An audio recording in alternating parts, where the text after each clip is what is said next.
Le film commence en racontant l'histoire d'un groupe de 5 puissants super-héros, appelés Zénith, qui aidaient à vaincre les méchants et à sauver le monde. Le chef des super-héros, connu sous le nom de Capitaine Zoom, avec son frère appelé Concussion, dirigeait le groupe et aidait à sauver des milliers de vies. À un certain moment, le gouvernement a décidé d'aider les super-héros, et pour augmenter leur pouvoir, ils ont fait une expérience avec une radiation connue sous le nom de Gamma 13. Avec cela, Zoom est devenu encore plus rapide et puissant, et tous les autres super-héros ont également augmenté leur pouvoir.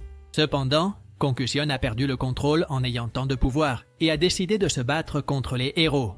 Sans option, Zoom l'a affronté et, après l'avoir vaincu, l'a lancé dans un portail interdimensionnel.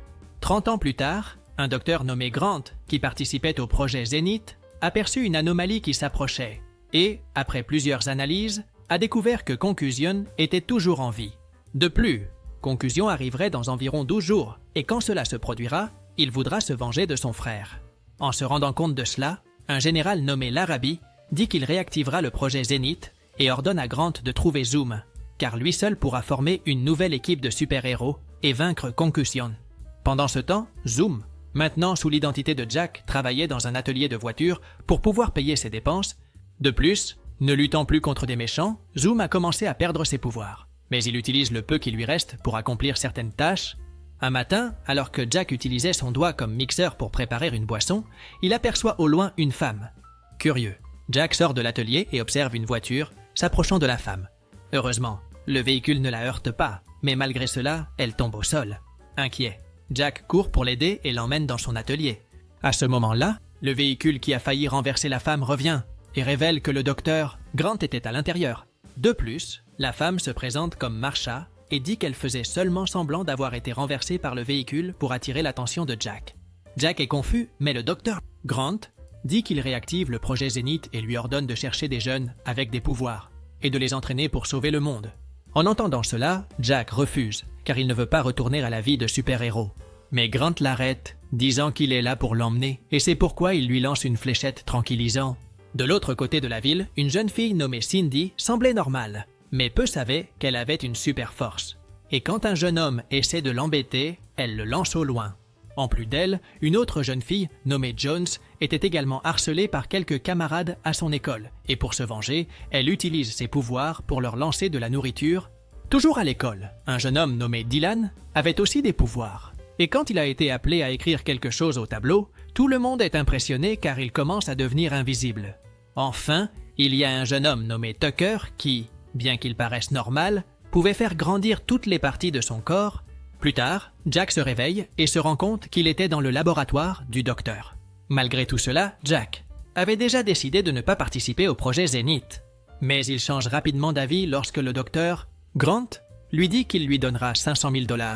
Après cela, Grant emmène Jack pour en savoir plus sur la base secrète où il se trouve. Et à cet instant apparaît Marsha, qui révèle être une admiratrice du héros, car elle possède la collection complète de ses bandes dessinées. Ensuite, Grant et Marsha présentent Jack aux 10 candidats avec des super pouvoirs pour faire partie de leur nouvelle équipe. En les voyant, Jack dit qu'ils sont trop jeunes et pense qu'ils ne sont pas assez puissants pour sauver le monde.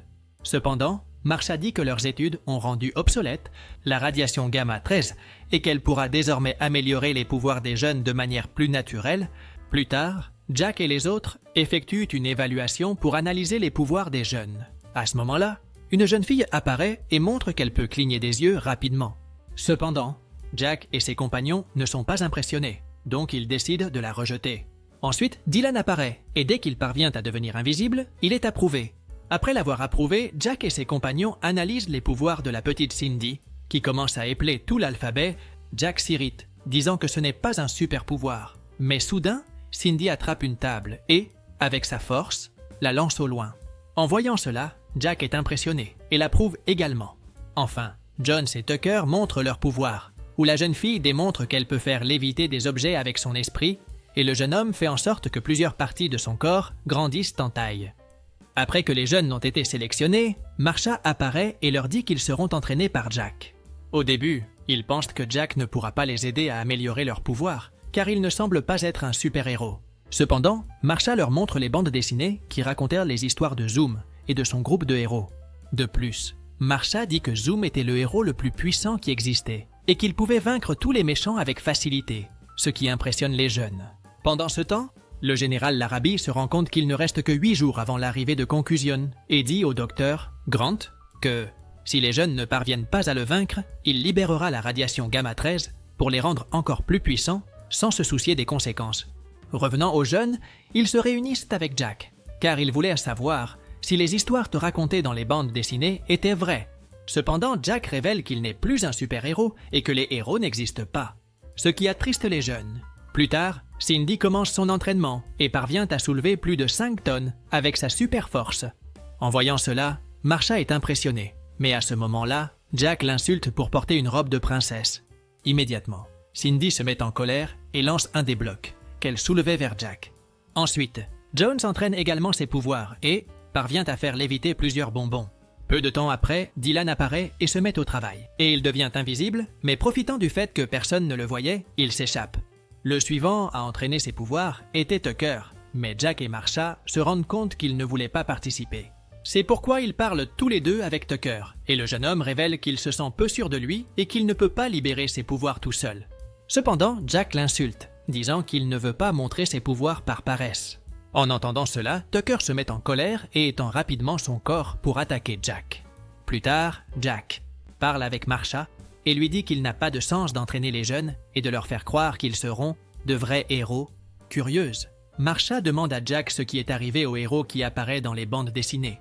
Mais il répond que toutes ces histoires sont fausses, créées uniquement pour cacher ce qui s'est réellement passé. Cependant, Marsha n'écoute pas Jack et s'en va. Finalement, Marsha participe à une réunion avec Grant et Larrabee, et elle montre les résultats du premier entraînement que les jeunes ont fait. Marsha dit que, en raison du résultat, elle s'est rendue compte que les jeunes n'utilisent pas tous leurs pouvoirs, car ils le répriment de manière inconsciente. En entendant cela, le général Larrabee dit que, malgré tout, les jeunes doivent améliorer leurs pouvoirs parce qu'ils feront face à un danger qui approche.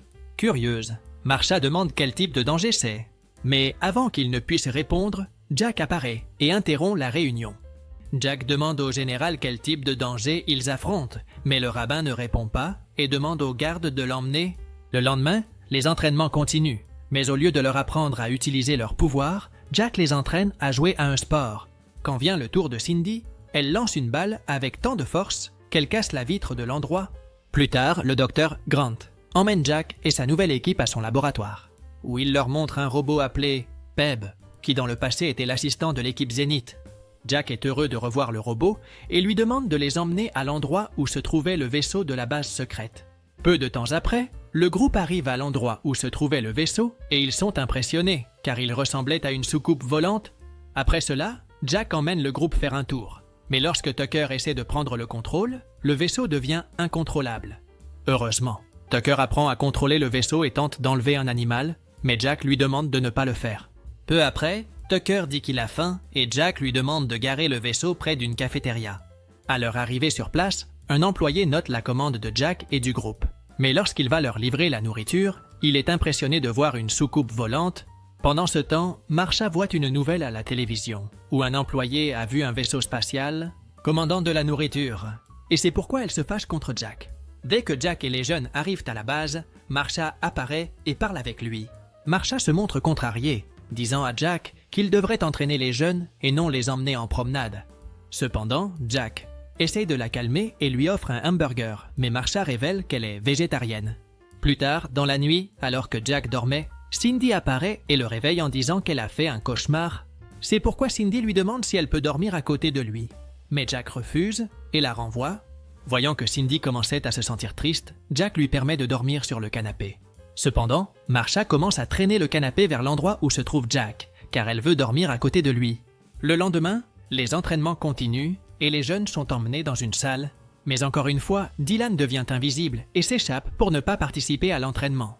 Après cela, le docteur Grant dit au reste du groupe qu'ils devront arrêter la simulation en appuyant sur un bouton qui se trouve au centre de la salle.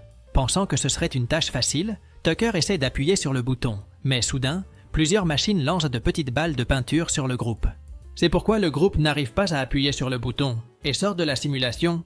Plus tard, Jack rencontre les jeunes et remarque qu'ils étaient contrariés.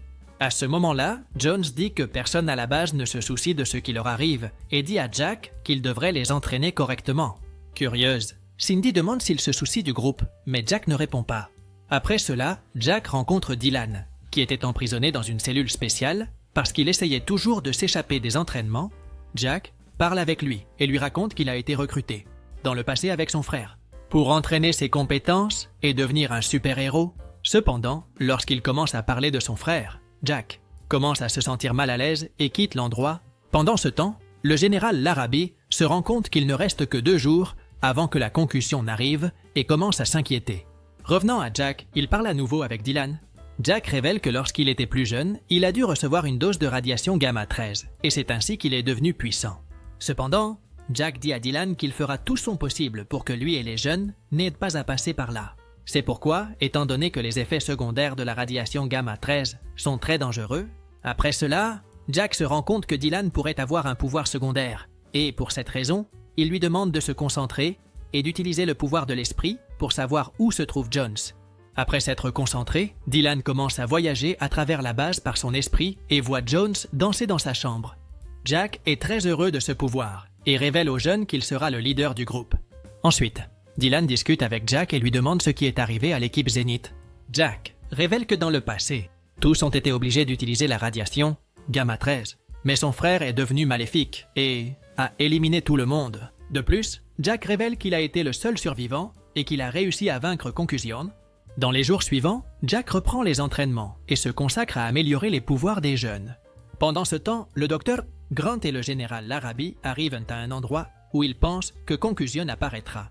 À ce moment-là, Larrabee demande à Grant d'utiliser la radiation gamma 13 sur les jeunes, mais Grant refuse, disant qu'il ne veut pas qu'ils aient le même destin que Concussion. C'est pourquoi Grant dit qu'il a une idée et qu'il utilisera les jeunes comme distraction. Et au moment opportun, il lancera un filet sonique pour l'attraper. Après cela, Zuma apparaîtra et utilisera ses pouvoirs de super vitesse pour stabiliser les pouvoirs de Concussion. Et ainsi, il redeviendra normal. Quelques jours avant l'arrivée de Concussion, Jack décide d'organiser une fête pour les jeunes, car ils avaient beaucoup travaillé pour améliorer leurs compétences. Au milieu de la fête, Dylan et Jones dansent ensemble et commencent à se rapprocher de plus en plus. Jack et Marsha font de même. Mais alors que tout se passait bien, Larrabee et les gardes apparaissent. À cet instant, le général assure à Jack qu'il utilisera la radiation gamma 13 parce qu'il veut renforcer les pouvoirs des jeunes.